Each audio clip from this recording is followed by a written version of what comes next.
কাঁচা আমের টক মিষ্টি ঝাল আচারের হেলদি ভার্সন বানাতে প্রথমেই আমরা কড়াইতে 1 টেবিল চামচ সরিষার তেল দেব, যাতে মাত্র 135 ক্যালোরি রয়েছে। ভিডিওর শেষে বলে দেব যে দুটি উপাদান আপনার আচারকে হেলদি বানাবে। এরপর কালো সরিষা, দারচিনি, তেজপাতা, রসুন ভালো করে ভেজে দিয়ে দেব আম। 1 কেজি আমকে 4 টুকরো করে কেটে নিতে হবে। আমি আমগুলোকে ওভারনাইট কিছুটা লবণ মেখে ম্যারিনেট করে রেখেছিলাম। এবার আরও কিছুক্ষণ নেড়ে হলুদ গুঁড়ো, মরিচের গুঁড়ো দিয়ে নেড়ে ঢেকে দেব। এক্সট্রা কোনো পানি দেব না। আম সেদ্ধ হয়ে আসলে সামান্য 5 ফোড়ন গুঁড়ো ও 2 টেবিল চামচ মধু অ্যাড করে নেব। কেউ বেশি দিন রাখতে চাইলে 1 টেবিল চামচ সিরকা অ্যাড করতে পারেন।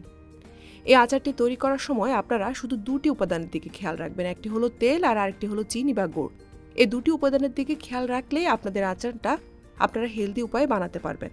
যেমন চিনি গুড় ইউজ না করে মধু ইউজ করবেন আর তেল মেপে ইউজ করবেন। আমরা আচার বানানোর সময় অনেক বেশি তেল দিয়ে ফেলি আর ইচ্ছে মতো চিনি বা গুড় ইউজ করে থাকি, যা আচারের ক্যালোরির পরিমাণ বাড়িয়ে দেয়। তাই অতি সামান্য সচেতনতা আপনাকে ওয়েট গেইন করা থেকে বাঁচিয়ে দেবে সহজেই। তৈরি হয়ে গেল আমাদের কাঁচা আমের টক মিষ্টি ঝাল আচারের হেলদি ভার্সন।